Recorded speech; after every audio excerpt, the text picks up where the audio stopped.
ప్రకృతి ప్రసాద్ గారికి మాకుండా సంబంధం ఎట్లా ఉంది, గురుగారితో మాకు ఎట్లా అనుబంధం ఎట్లా కుదిరింది? యాక్చువల్గా మాది మల్లీత కాలవ చల్లప్ప గారి వెంకటేశ్వర ప్రసాద్ అని, అది ప్రకృతివనం ప్రసాద్ అయిపోయింది ఇప్పుడు. అదే ప్రకృతివనం అని మా ఫామ్ పేరు పెట్టినా, దానికోసం శ్రీవెన్నెల సీతారామ శాస్త్రి లాగా ప్రకృతి ప్రసాద్ ఈజీగా ఉంది అందుకని చెప్పాము. మేము ప్రకృతివనం ప్రసాద్ గారు ఫామ్కి వెళ్ళాం. మేము వెళ్ళిన తర్వాత గురుగారు అక్కడ ఆ సమయంలో లేరు, వాళ్ళ ఫ్యామిలీ బాబుని కలవడం జరిగింది. కావాల్సిన అక్కడ న్యాచురల్గా అలా పొలాలు ఎట్లా ఉండి ఎట్లా ఫామ్ చేస్తున్నారు అవన్నీ మొత్తం న్యాచురల్గా మేడం గారు చూపించారు. సరే సార్తో ఎప్పుడు కలుద్దాము అనుకున్న సమయంలో కరెక్ట్గా ప్రకృతి అంటే ప్రకృతి మమ్మల్ని కల్పించింది అనడానికి మేము కరెక్ట్గా కడతాలో ఒక పని మీద ఇది వెళ్ళాము. కడతాలు వెనక 1 ఎకరాలు ఫారెస్ట్ ఉంది. అట్లా తెలియకుండా గురుగారు ఆ ఫారెస్ట్లో ఏదో ఎవరో ల్యాండ్ ఏదో ఉందని చూడటానికి ఫారెస్ట్లోకి వెళ్ళారు. మేము కూడా అక్కడికి వెళ్తే ఇట్లా ప్రకృతి ప్రసాద్ ఫారెస్ట్కి వెళ్ళారు, మేము కూడా వెళ్దాం అనుకున్నాం. కరెక్ట్గా ఫారెస్ట్ లోపల మేము ఇద్దరు మీట్ అవ్వడం జరిగింది. కరెక్ట్ గుర్తుంది మనకి, ఏది కడతాల ఫారెస్ట్ వెనక మీట్ అయ్యాం. మైనింగ్ జరుగుతూ ఉంది, ఇదంతా చూసి ఫారెస్ట్ అక్కడ మీట్ అయ్యాం అనమాట. అక్కడ ఆపేసి అక్కడ మీట్ అయ్యాం అనమాట. అక్కడ మైనింగ్ కరెక్ట్ అన్ని ఆపేసి ఉన్నది. అప్పుడు కలుసుకోవడం జరిగింది అనమాట. ఎందుకంటే మేము కూడా ప్రకృతిని నేచర్ని వెళ్తున్నాం కాబట్టి. ఆ జర్నీలో అట్ట వాళ్ళే దొరుకుతారు. అడవిలోకి ఎవరు పోతారు? సింపుల్ గా మెడిటేషన్ చేసి సైలెంట్గా ఎవరు ఉంటారు? కదర్ బట్టలు ఎవరు వేస్తారు? కొంచెం కాన్సెప్ట్ ఉండేవాడు. ఆర్గానిక్ ఫుడ్ ఎవరు తింటారు? చిన్నపిల్లలతో పెద్దోళ్ళైనా చిన్నపిల్లలతో పాటు ఎగిరి ఎవరు ఆడతారు? చిన్నపిల్లలాగా ఉండేవాడే ఆడతారు. ఉండేవాళ్ళే. అలాంటి పెద్దోడిని నేను ఇట్లే ఉండాలా అనుకునేవాడు ఇరుక్కొని ఉంటాడు పాపం. అలాంటి ఈ ఓపెన్ హార్ట్గా ప్రసాద్ గారు కొన్ని విషయాలు ఫ్రాంక్గా మాట్లాడతారు. మేము కూడా అట్లా ఇచ్చి మా ఏవులు ఎంత కలవటం జరుగుతుంది. అలాగే కొన్ని ఇక్కడికి వచ్చి హైదరాబాద్ వచ్చినప్పుడు కలుస్తాం. మా ఫ్యామిలీ కూడా అందరితో ఒక రోజు మీటింగ్ చేసాము మా పిల్లలతోటి. అట్లాగా గురుగారు ఎక్కడ ఉంటా మేము కలుస్తాం. శ్రీనివాసరావు గారు ఇట్లా కలుసుకుంటూ ఈషా కాంతార్ ఈషా వీళ్ళతోటి కొన్ని మంచి విషయాలు ఏంటంటే జీవితంలో మనకు తెలియకుండానే కొన్ని విషయాల్లో మనమేనా మనం ఒక చిన్న ఫేమ్ వేసుకొని నేను ఎలాగే ఉంటాను నేను ఎలా అని చెప్పి ఫేమ్ వేసుకున్నాం అనమాట. ఇలాంటి వాళ్ళు గొప్ప వాళ్ళ దగ్గర పక్కన కానీ మనం తిరిగితే కొన్ని ఫేమింగ్ మనం బ్రేక్ చేసుకోవచ్చు అనేది నాకు అర్థమైంది మాకు యాగురు గారు. ఎందుకంటే తెలియకుండా ఫేమింగ్ ఉంటుంది, నేను ఫలానా అని గట్టిగా నడుచుకుంటూ వెళ్తూ కూర్చుంటాం అనమాట. ఆ ఫేమింగ్ కూడా డౌన్ చేసి మనిషి ఎంత చిప్పులుగా ఉండొచ్చు. ఈ ఫేము అనేది సముద్రం అలాంటివి వచ్చిపోయాయి అనేసి అక్కడ ప్రసాద్ గారి దగ్గర మేము తెలుసుకొని ఈ జర్నీ మేము చేస్తున్నాం అనమాట. అంటే ప్రతి ఒక్కరు అంతే. ఇప్పుడు అల్టిమేట్ గా ఎంత పెద్ద ఫ్రేమ్ లో ఉండేవాడైనా హ్యాపీనెస్ కోసం చూస్తాడు. నువ్వు పెద్ద మినిస్టరో నువ్వు పెద్ద యాక్టరో పెద్ద సెలబ్రిటీనో ఏదో ఉంది, ఆ ఫ్రేము కొన్ని రోజుల తర్వాత ఉండదు. 5 ఏళ్ళ తర్వాత మారిపోతుంది. నీకు సినిమాలు పోతాయి, నీకు అందము పోతుంది, నీ డబ్బులు పోవచ్చు, ఇవి పోతాయి. సో ఇవి పోయినా కానీ నువ్వు హ్యాపీగా ఉండాల్సింది ఏమంటే సింప్లిసిటీ. సింపుల్గా ఉండేది గొప్పతనానికి మళ్ళీ ఎవరికో చూపించుకునేదానికి కాదు. నువ్వు నేచర్ కనెక్ట్ అయి ఉంటే దాన్ని తల్లిలాగా భావిస్తే నీకు ఏం కావాలన్నది చెప్పా ఉంటుంది. దాంతో వింటా ఉంటే అసలు నీకు ఏం బోరు కొట్టదు. నేను పరిగెత్తేటప్పుడు నాతో నేనే అనుకుంటా ఉంటా, అది పరిగెత్తమంటుంది వద్దంటుంది, కాళ్ళు నొప్పి అంటుంది, నిలిపి ఉంటుంది, ఏ ఛానల్ ఇది పరిగెత్తమంటుంది, నేను నవ్వుకుంటా ఉంటా. అరే బాడీతోటి ఇన్ని ఆలోచనలు వస్తా ఉండే, అదే నిన్ను లోతులకు పోయి నిన్ను నువ్వు తెలుసుకో అని రమణ మహర్షి చెప్పిన. నువ్వు తెలుసుకో, నీ మనసు నీకు ఏం చెప్తాను సింపుల్ వర్డ్స్లో చెప్తాను, నీకు అర్థమయ్యే లాంగ్వేజ్లో చెప్తాను.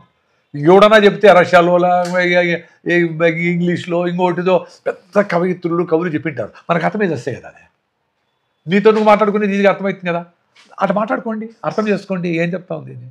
అప్పుడు గేమ్ అద్భుతంగా ఉంటుంది. అప్పుడు గేమ్ కిక్గా ఉంటుంది. నువ్వు ఎవరితో ఆడే గేమ్ అయినా కొంచెంసేపే, నీతో నువ్వు కంటిన్యూ ఆడలేదు గేమ్. ఇప్పుడు గురుగారు చెప్పిన ప్రకారం మాకు అర్థమైంది ఏంటంటే, మనం ఆహారం తిన్నప్పుడు మనం ఆహారం తిన్నది మళ్ళీ నెక్స్ట్ తినడానికి అరిగిందా లేదా బాడీ యాక్సెప్ట్ చేస్తుందా, ఇప్పుడు మన మీద మనం కొంచెం మైండ్ పెడితే తెలుస్తుంది అనమాట. బయట ప్రపంచం మీదే ఫోకస్ పెడితే అసలు మన దేహాన్ని ఎలా వాడాలో తెలియక, ఏం తినాలో తెలియక, ఎక్కడ కొనుక్కున్న టైం కూడా తెలియకుండా, అంటే ఫోకస్ మొత్తం బయట ప్రపంచం మీద చాలా మంది పెడుతున్నారు గురుగారు. మీరనే సైకాలజీ మాకు అర్థమైంది ఏంటంటే మన మీద కొంచెం ఫోకస్ పెట్టుకుంటే అలాగే ఉంటాం అనేది నాకు కరెక్ట్ అయింది. ఇప్పుడు మీరు భోజనం పెట్టినారు, 2 గంటలు తిన్నా, అదే ఆశ్చర్యం, 2 గంటలు తిన్నా కరెక్ట్గా నిజాయితే మాట్లాడుతూ ఉండా తింటా ఉండా. మీరేంటి గురుగారు బిన్నా తినేసి మనం మాట్లాడుకుంటా, మీరు ప్రెషర్ పెట్టా, ఆ ఫ్రీడమ్ ఉంది నాకు. అదే సింప్లిసిటీ. నీ ఆనందాన్ని నీకు వదిలేసేది సింప్లిసిటీ.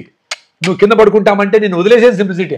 లేదు నువ్వు మంచం మీద పడుకొని చావు అంటే నాకు మంచం పట్టదురా అంటే అది ఎట్లా వదిలేయండి రా నాయన. నేను కుర్చీలో కూర్చొని నిద్రపోతామని చెప్పు, నవ్వు లేదు బాగా పడుకోండి బాగుంటుంది. ఎందుకు నాకు ఫ్యాను అనవసరం, చల్లగా ఉంది, అది కరెంట్ వేస్ట్ అని సౌండ్ అని రకరకాలుగా నేను చెప్తాను, మీరు అర్థం చేసుకొని ఆపేసినారు. లేదు గురువు మీరు చల్లగా ఉండాలా, ఏసీ వేసుకొని 18 సావండి అంటే నాకెందుకో, అది 24 డిగ్రీలు ఉంది, అసలు అవసరం లేదు ఇప్పుడు. సో హ్యాపీగా ఉండాము. నేను కాళ్ళు పైన పెట్టుకునే ఓకే మీకు, నేను జాగ్రత్తగా మురికి లేకుండా చూసి పెట్టుకుంటా, నేను కాన్షియస్గానే ఉండా కదా. సో ఆ ఫ్రీడమ్ ఇంపార్టెంట్, భార్యకైనా భర్తకైనా ప్రతిదీ ఫ్రీడమ్. బట్ ఆ ఫ్రీడమ్ ఎదుటివాడికి ఇన్కన్వీనియన్స్గా చేయకూడదు కదా. నేను సిగరెట్ దాని ఫ్రీడమ్ అంటే నువ్వు వస్తూ ఉంటావు దగ్గర అట్లా అట్లా అది అట్లా ఎవరికి ఆ లిమిటేషన్ తెలుసుకొని ఫ్రీడమ్తో ఉంటే అద్భుతంగా ఉంటుంది లైఫ్.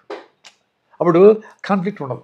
కాంప్లీట్ ఉండదు. కాన్ఫ్లిక్ట్ ఉండే పరిస్థితి వచ్చింది అనుకో, వదిలేసావా, ఇంట్లో చెప్తావు నీకు వీలు కాదా, వదిలేసి నీ పని ఏదో నువ్వు చూసుకొని జేబులో చేపెట్టుకొని పోతా.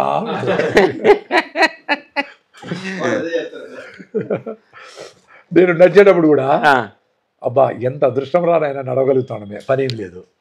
కాచిగూడలో దిగి ట్రైన్లో జూబిలీ చెక్ పోస్ట్ నడుచుకొని వచ్చేసిన. పొద్దున్నే 3:30 దిగి, మామూలుగా డే టైంలో దిగితే నడిచేవాడిని కదా, ట్రాఫిక్ గలాట కదా.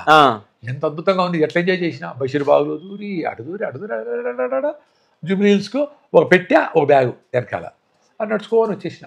జూబిలీ హిల్స్కి వచ్చేటప్పటికి కేబీఆర్ పార్క్లో వెస్ట్ గేట్ దగ్గర, ఏం సార్ ప్రసాద్ గారు, మదనపల్లి ప్రసాద్ ఎప్పుడు వచ్చారు, ఏమైనా ఇప్పుడే వస్తాను ట్రైన్ దిగాడు. ఎక్కడి నుంచి అంటే కాచిగూడ నుంచి నడుచుకొని వచ్చారా, ఎప్పుడు నడుచుకొని వచ్చాను, ఇప్పుడు ఇక్కడికి వచ్చి కూడా నడవాలి మీతో, అక్కడే నడిచేసిన. ఇప్పుడు ఇంటికి పోయి హాయిగా స్నానం చేసి ఎట్టేపందంట. అట్లా లైఫ్ తల్లిలాగా నీకు ఇస్తుంది, రకరకాల గిఫ్ట్లు, మీరు ఊహించిన గిఫ్ట్లు ఇస్తుంది. అవి ఎంత బాగా యాక్సెప్ట్ చేస్తే అంత బాగా చెప్తానే ఉంటుంది. దాన్ని నువ్వు నోరు మూసుకొని లోపల వేసి అల్లావుద్దీన్ అద్భుతంలాగా బెరడా బిగించేసాను చెప్పదు కదా. తల్లి కూడా నీకు 100 సార్లు చెప్తాదండి, నువ్వు ఎలా వదిలేస్తుంది. పోనైనా ఇంక నువ్వు తాగద్దని చెప్పినా నీ లివర్ చెడిపి మళ్ళీ వస్తే అప్పుడు తల్లి గుర్తుకొస్తుంది. ప్రకృతి మన తల్లిలాగా భావించాలంట ప్రకృతిని. అది చెప్తా ఉంటుంది, నీలోనే ఉంది ప్రకృతి, మళ్ళీ సపరేట్గా ఏం లేదు. అందుకనే అడుగడుగున గుడి ఉంది, అందరిలో గుడి ఉంది, ఆ గుడిలో దీపం ఉంది, అది ఏ దైవం. ఎప్పుడో పాట 50 ఏళ్ళ మొదల పాట. అడుగడుగున గుడి ఉంది, అందరిలో గుడి ఉంది, ఆ గుడిలో దీపం ఉంది, అది ఏ దైవం అని చంద్రకళ పాడతారు స్వామి. ఏం పాట అది, అందరిలో ఉంది గుడి, అడవిలో ఉంది. అణువు అణువున వెలసిన దేవ, ప్రతి అణువులోన నీ వల్ల దేవుడు ఉన్నాడు. దాని ఏమంటారు రసాలు, మమ్మల్ని అంతా ఎందుకు తింటారు, అదేంటి అన్నీ చెప్తా ఉంది. అనవసరంగా కోప్పడద్దు, మోసం చేస్తా ఉండవు, వదిలేసేయి, నువ్వు చేసేది కరెక్ట్ కాదు, అది వింటే చాలు. ఇంకా చెప్తుంది, ఇంకా కరెక్ట్గా చెప్తుంది. అది సేమ్ టైం అదే మోసం కూడా చేస్తుంది, అదే నీతో అలారం పెట్టిస్తుంది, అదే ఆఫ్ చేపిస్తుంది, అదే నేను తిడుతుంది, నువ్వు వేస్ట్ఫుల్ అంటుంది, అదే నువ్వు పరిగెత్తమంటుంది, నువ్వు పరిగెత్తలేవు ఆయాసం వస్తాను నిలిపే ఉంటుంది, 4 రౌండ్లో ఉంటుంది, 1 రౌండ్కి వద్దంటుంది, మళ్ళీ అది 4 రౌండ్లు పరిగెత్తినాక ఇంకా 2 రౌండ్లు పరిగెత్తే శక్తి ఉంది అంటుంది, ఆమె అంటుంది. సో దాంట్లో ఫ్రెండ్షిప్ చేస్తే కరెక్ట్గా నీ శక్తి సామర్థ్యాలు బయట వస్తాయి. ఫ్రెండ్షిప్ చేయకుండా పోతే వదిలేస్తుంది చెప్పి. అంటే నీకు ఆల్రెడీ ఇన్ఫర్మేషన్ అంతా తెలుసుకొని చూడద్దు ఎవరిని. ఫైట్ మాస్టర్లు అంటే నువ్వు ఫైట్ మాస్టర్ కాబట్టి ఇట్లా ఉండాలా, ఆర్గానిక్ ఫార్మింగ్ వెజిటేరియన్ చెప్తాను కాబట్టి వీడు ఇట్లే మాట్లాడాలా, ఏదో ఉంటాయి కదా నీకు ఇన్ఫర్మేషన్ ఉంటుంది, మంచి చెడ్డ, ఇది కరెక్ట్ కాదు, వాడు దొంగ, వాడిది, వాడు రేప్ చేసినాడు, మర్డర్ చేసినాడు, అన్నీ పక్కన పెట్టి ప్రతి సిచ్యువేషన్ కొత్తగా చూడమంటాడు. ప్రతిరోజు పొద్దునే కొత్తగా చూడమంటాడు. నిన్న సూర్యుడు అదే, రేపు కొత్తగా సూర్యుడు ఏమొస్తాడు అనేది కాదు. ప్రతిదీ కొత్తగా చూడాలి. నీ భార్యతో అయినా, నీ బిడ్డైనా, నీ ఎవరితో అయినా కొత్తగా చూడమంటాడు. అంటే ఆల్రెడీ నువ్వు ఇట్లా వీడు ఇట్లా పెట్టుకొని దీంట్లో చూసి ఏం కనపడతాడు, ఫస్ట్గా చూసినావు అనుకో, అది డిఫరెంట్గా ఉంటుంది. మన యువతరం మాట్లాడి ప్రసాద్ అంటే మిల్లెట్స్, ఆర్గానిక్ ఫార్మింగ్ అని అనుకుంటాడు. నేను సపోజ్ ఏదైనా కోడి మాంసం తింటే బలి ఉంటుంది అబ్బా అని అనుకో, మీరు షేక్ అయిపోతారు. ఏది ఇట్లా మాట్లాడతారండి, వీడి తప్ప ఏం మాట్లాడకూడదు, మీరు డిఫైన్ చేసుకుని ఉంటారు. అట్లా ఉండే అవసరం లేదు. సేఫ్టీగా ఉండాలంటాడు మనిషి. నీకు ఆల్రెడీ ఉండే ఇన్ఫర్మేషన్ దీంతోనే కదా చూస్తావు, మనకుండా దీన్ని బట్టి లిమిటెడ్ నాలెడ్జ్నే. పేపర్ రాయింటారు, మర్డర్ చేసినాడు, వాడిది వాడు తప్పు అని వేసినాడు, వాడిని ఇంకా డీప్గా పోయి చూసే దానికి ఎట్లా వీర పన్ను మీద ఏదో ఏనుగులు చంపినాడు, ఇది అది పాలిటిషియన్స్ చంపినాడు అని అంటారు. ఆయన పోయి 1000 మందికి 100 మందికి ఆస్తులు ఇచ్చినాడు, చేసినాడు, అన్ని చేసినాడు అని ఆడ చెప్తారు. అక్కడ లేబర్ అంతా సపోర్ట్ చేసినాడు అని ఆయన గోరి దగ్గరికి వచ్చి పండగలా ఏదో రోజు చేసుకుంటారంట, వాళ్ళందరూ ఏదో చేస్తారంట అని. మరి అది ఎంతమంది తెలుసు? 199 మందికి వాడు దొంగ, కిల్లరు, అదే అడవి దొంగ అనే ఏనుగు చంపినాడని తెలుసు సార్. అంటే దేన్ని చూసి కూడా మనం డిఫైన్ చేయొద్దు అనేది ఆయన పాయింట్ సిద్ధాం ఫిలాసఫీ.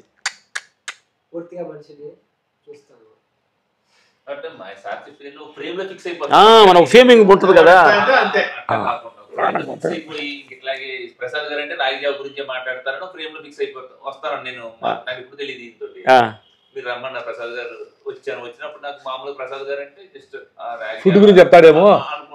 అదే 100 వీడియోలు అదే చెప్పినా కదా, అదే శుద్ధి కదా అనుకుంటాడు. జిడ్డు కృష్ణమూర్తి గారు ఏదైతే ఆయన ఇప్పుడు చెప్పారో అది ఆ వర్డ్స్ లో నేను ఇక్కడ చూసి చెప్పిన దాంట్లో నేను ఒక ప్రేమ అనేది తీసి పక్కన పెట్టి చక్కగా ఇంటర్ మొదలు పెట్టిన తర్వాత దాంట్లో ఆసక్తికరమైన విషయాలు చాలా చెప్పారు. ఆయనకి అది రిసెప్షన్ ఉంది కాబట్టి చాలా మంది నా దగ్గరికి ఎందుకు వస్తారంటే, నా అసిడిటీ అల్సర్ బీపీ పోగొట్టరా స్వామి, సార్ నీ జిడ్డు కృష్ణమూర్తి మాకెందుకు స్వామి అని వస్తారు. ఎందుకంటే వాళ్ళు అట్లే పెట్టుకోవడం. అదే ఇది కాకుండా ఇంకా బియాండ్ పోయి నిన్ను నువ్వు అర్థం చేసుకుంటే నేను చెప్పేటివన్నీ చాలా సింపుల్ అని. నిన్ను అర్థం చేసుకునేది చాలా పెద్ద పని. అర్థం చేసుకునేది చాలా ఈజీ కదా. నన్ను అర్థం చేసుకోవాలంటే కష్టం. నేను యాక్ట్ చేస్తాను నీ ముందర మంచోట్లాగా. నన్ను అర్థం చేసుకునేది ఎట్లా చేసుకుంటావు? అందుకే ఒక ఆయన చెప్పినాడు, ఎవరిని మంచోడు చెప్పేదానికి లేదు. వాళ్ళ ఇంట్లో వాళ్ళతో వాడు ఎట్లున్నాడో చూస్తే వాడు మంచోడు చెడ్డోడు చెప్పాలంట. ఇంట్లో ఉండే వాళ్ళతో అంటే భార్య పిల్లలు అంతా భర్తతో ఎట్లా. బయట ఏమందరూ ఏమదినా బాగుంటావా అన్న వదిన ఇదే అంటారు కథలన్నీ. ఇంటికి పోతే కొట్టుకుంటా ఉంటారు కదా అందరు ఫ్రెండ్స్ అందరినీ. Super, so nice, no so great no అని చెప్పేది బయట అంతా. ఇంటికి పోతే ఏమేగా కాపీ ఎట్లా అన్ని నిజ స్వరూపం ఇంట్లో పడతా ఉంది బయట. అందుకని ఒకడు మంచోడు చెడ్డోడు అని చెప్పేది వాడి ఫ్యామిలీ మెంబర్స్తో ఎట్లుంటాడు దాన్ని బట్టి చెప్పాలంటాడు ఆయన. అట్లా ఆయన లేపుతాడా. ఆయన అప్పుడు ఆయనకు ముసలాయన తను ఉంటే ఆయన దగ్గరికి వెళ్ళి కాళ్ళు పట్టుకుని ఉంటే సార్ అంటే ఆయన దగ్గర శిష్యాత్ని తీసుకొని ఆయన ఇచ్చే ట్రైనింగ్. పెద్దోడయ్యాడు ఆయన వచ్చి. ఆయన ఇచ్చి ఆయన దగ్గర ట్రైనింగ్ ఇచ్చు. ఆయనే ఆ ఫోటో. అదే ఈయన ఆయన శిష్యుడు లక్కాగల శంకరరావు గారు అని ఈయన శిష్యుడు. చేసిన తర్వాత అప్పుడు బండ లేపిన తర్వాత బండను అట్లే పెట్టుకున్నారా ముందే? ఉండి మొత్తం చేసేసి దిమ్మి కట్టించి రెడీ పెట్టించాం. అందుకని ఆ స్కిల్ తీసుకొచ్చి చనిపోయారు. మేము చెన్నై వెళ్ళక ముందు 85 అంటే 83, 84లో లేపాం. ఇది 16, 17 అదేంటి మామూలుగా ఇట్లా రాడ్లు పెట్టుకొని ఉండేది కాదు, ఇట్లా లేపండి బండ లేపేది. ఇది ఇప్పుడు మేము చెన్నై వెళ్ళి వచ్చినాక లేపింది అనమాట. ఇది ఈ లేపింది లైవ్. 180 కిలోలు బండరాయే లేపిన తర్వాత ఆంజనేయ స్వామి బెల్లోడు మెల్ల కట్టుకొని, గురువులు ఎవరు లేరు ఫస్ట్ లేపినప్పుడు. ఆ తర్వాత గురువు దగ్గరికి వెళ్ళాం అనమాట. లేపినప్పుడు లేపేదానికి మీకు మీరే ట్రైనింగ్? మన ట్రైనింగ్ అంటే ఫస్ట్ లో ట్రైనింగ్ అయిన తర్వాత మా ఊర్లో ఒక బండరాయన గురుగారు ఉండి ఇది ఎవరు లేపలేరంటే దాన్ని మేము లేపాం అనమాట. అప్పుడు దాని తర్వాత ఇప్పుడు మా ప్రకాశం జిల్లాలో ఫస్ట్ లో ప్రకాశం జిల్లా పేపర్ కొట్టించి ఎవరైనా రావచ్చు వెయిట్ అంత అయినా లేపాం అనమాట. 4 వచ్చారు, వాళ్ళు మోకాళ్ళ కూడా లేపలేకపోయారు. మేము 4 మాటలు బెత్తలు మేము లేపేసి ఇట్లా తిరిగి వేసేయాలి విలేజ్ లో. 78లో మా గుడిలో ఒక ఆచారం ఉంది సార్. ఇట్లాంటి ఫోటో ఎత్తి పెట్టు, నాకు దగ్గరికి పెట్టు. ఈయన హరినారాయణ చౌదరి కూడా కావాలి. ఎందుకంటే ఇంకోలులో మా కజిన్ మా ఫ్రెండ్ ఉన్నాడు ఇంకోలు, వాడిని పంపిస్తా. వాళ్ళు చౌదరిలే డాక్టర్. ఇంకోలులో డాక్టర్ హరిబాబు ఉన్నాడు కదా డాక్టర్.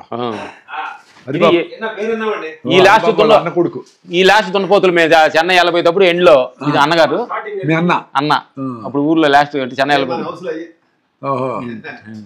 సో చెన్నై వెళ్ళా ముందర అదేమో హిందీ సినిమాలో చేసాం. అత్తకళ్ళని గోవిందతోటి సోలో ఫైట్ చేసాం. అబ్బా హిందీ ఫైటింగ్ చేశారా? ఫైటింగ్ కండలు బాగున్నాయి మళ్ళీ దాన్ని మెయింటైన్ చేసుకోలే, వదిలేసారా?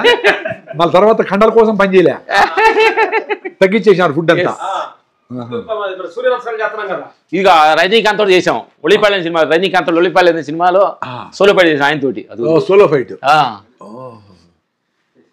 అప్పుడు ఆయన కూడా ఇంటికి ఉన్నాయా? ఉండే అప్పుడు బాగుండే.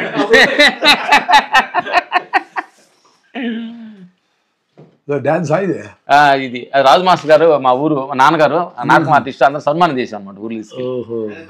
ఆయన ఈ చెన్నై తీసుకెళ్ళి ఆయన కారణం 85 చెన్నై వెళ్ళి ఆయన కారణంగా వెళ్ళి బంగారు కడి మీద గురువు దక్షిణగా ఇచ్చాను. ఆ తర్వాత ఇవన్నీ మేము యాక్టింగ్ చేసిన ఇవన్నీ మహేష్ బాబు దాసరి గారు బాలకృష్ణ వీళ్ళందరితోటి అక్కడ నేను 30 ఏళ్ళు జర్నీ అయిపోయిందా? అంటే సినిమా ఇండస్ట్రీ అంటే 85 చెన్నై అనుకుంటే ఎన్ని సంవత్సరాలు అయింది? 40 ఏళ్ళు 40 35 38. మీ వయసు ఈ సినిమాలో యాక్ట్ చేసింది. ఓకే. ఇద్దరు హీరోలు. ఇద్దరు హీరోలేనా?